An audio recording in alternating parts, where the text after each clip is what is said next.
Welcome to After Dark Stories. Here we tell thrilling stories bound to make you come back for more. We upload new stories daily. Some are complete while others will be uploaded in episodes. But don't worry, all the multi-episode stories have their own playlist just for your convenience. If you like these stories, please give us a like and subscribe, as this will help us create better stories and videos. Now sit back, relax, and let's explore the unknown. Ambers of Resilience. Chapter 1, A Flicker in the Night. In the year of our Lord 1666, the city of London was a bustling metropolis, an intricate tapestry of narrow, winding streets, bustling markets, and towering spires. It was a city on the brink of transformation, steeped in the shadows of the past, yet teetering on the precipice of an uncertain future. Among its inhabitants was Thomas Evers, a humble candlemaker whose life revolved around wax and wick. Thomas lived in a modest dwelling on Pudding Lane, mere steps away from the bustling warehouses and timber-laden structures that housed the wealth of the city. At dawn, the streets would awaken with the sounds of merchants hawking their wares and the hammering of craftsmen, their toil filling the air with the vitality of life. Each day, Thomas would rise before the sun, the smell of beeswax and tallow filling his lungs as he prepared for the day ahead. On September 2nd, 1666, an ordinary day began without premonition. The sun rose lazily over the skyline, casting golden hues across the rooftops. Little did Thomas know that this day would become etched in history, an indelible mark upon the memory of London. Chapter 2, The Spark. That afternoon, Thomas strolled through the streets to the home of his dear friend Edward, a baker whose laughter could warm the coldest hearts. As he approached Edward's shop, he caught a glimpse of the flames that danced merrily in the oven, a stark contrast to the anxiety beginning to flare in the hearts of Londoners. Legacies would shift in a heartbeat, yet the air remained thick with complacency. But unknown to Thomas and his friends that evening, a careless blunder was taking root just a stone's throw away. A fire sparked in the bakery of Thomas Farriner, ignited by an ember that sought refuge among the dry wood and powdery flour. The flames crept hungrily across the walls, devouring all in their path, while the townsfolk carried on, oblivious to the impending doom. News of the fire spread as quickly as the blaze itself. Sparks danced in the winds, swirling through the city as if heralding an uninvited tempest.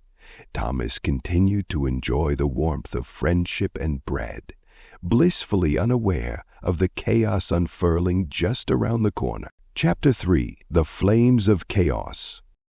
As twilight melted into the night, the unrelenting fire blazed forth, an unstoppable beast. The air grew frigid with the terror that enveloped London. Thomas, returning home, noticed the distant glow illuminating the sky, a fiery orange that seemed to pulse with the heartbeat of the city. His heart quickened, an ominous premonition gnawing at his mind. "Thomas!" a voice called, a frantic shout from a passing neighbor. "The baker's shop burns! We must flee!" With growing dread, Thomas rushed towards Pudding Lane, panic rising like the flames that raged ahead. What he found was a scene of chilling disarray.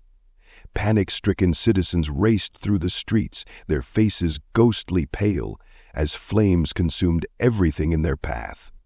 The sky was cast in a hellish glow, and the acrid smell of smoke enveloped him, choking the air from his lungs.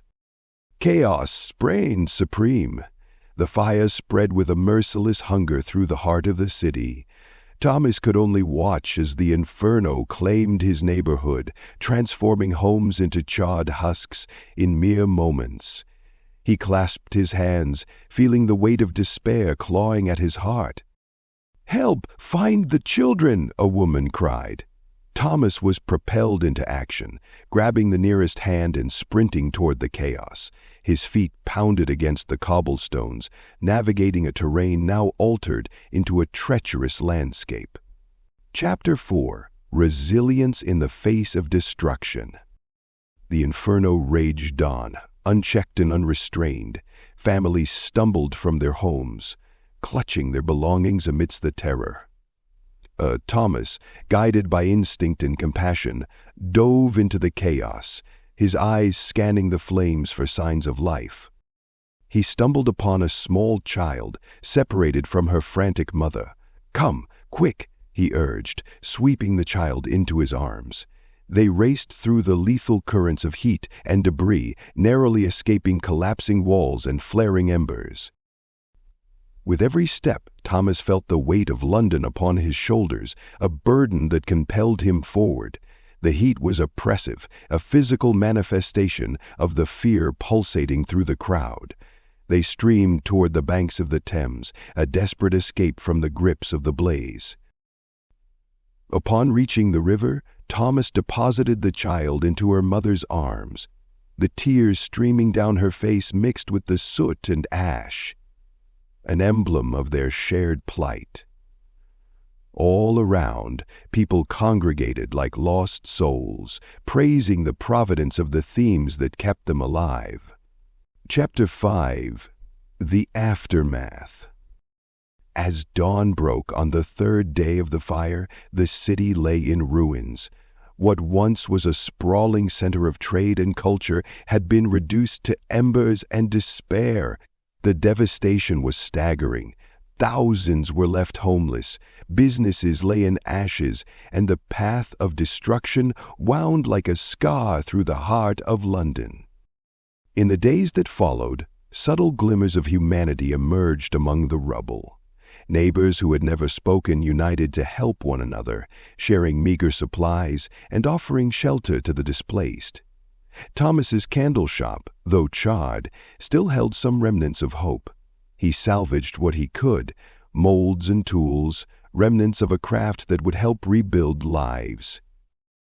He worked tirelessly, crafting candles to illuminate the darkness that hung over the city. Day by day, he watched as the community began to heal. The spirit of resilience ignited among the ashes. Chapter 6: The Spirit of Rebirth. Months passed, and slowly but surely, London began to rebuild.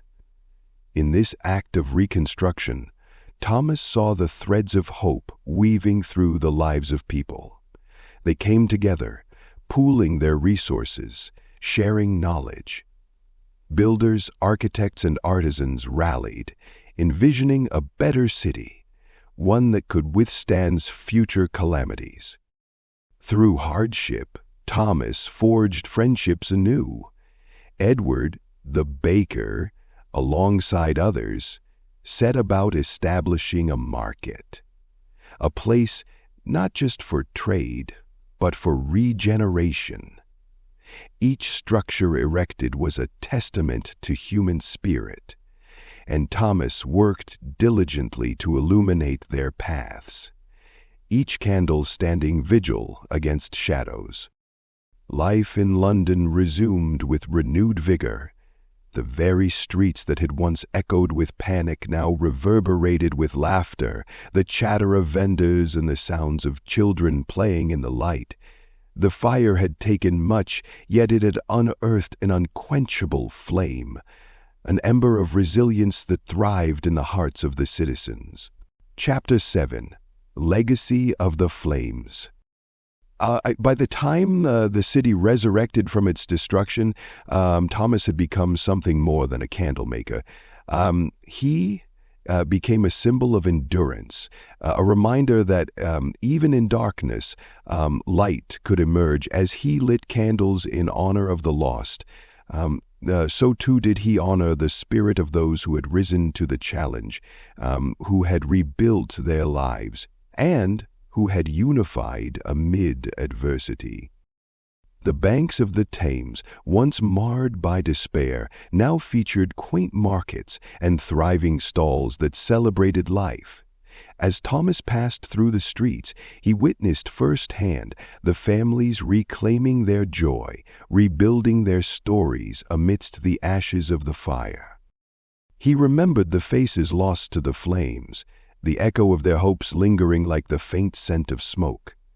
The Great Fire, while devastating, had become a passionate catalyst, a call to unity, a call to change, a reminder of the fragility of life itself. Epilogue: A New Dawn. Years later, the sun bathed London in golden light, casting its warm embrace upon the city that had thrived against all odds. Thomas stood at the door of his newly rebuilt shop, candles flickering brightly in the windows, reflecting the vigor of life that pulsed through the streets. As he lit a candle, a simple act filled with tradition and intent, he felt the warmth touch his heart, the light symbolizing hope, resilience, and a collective spirit. The scars of the Great Fire had healed, but they lingered as a profound reminder of human strength. Thomas Evers understood the truth echoing through the quiet wisdom of survival. Within every ember lies the potential for renewal, and within that day of chaos, he had emerged not just as a candlemaker, but as a testament to the indomitable spirit of humanity, a spirit ignited by hope and bound by resilience. If you like this video, please like and subscribe. This will really help the channel grow. Always stay safe, but most of all, stay curious. Until next time.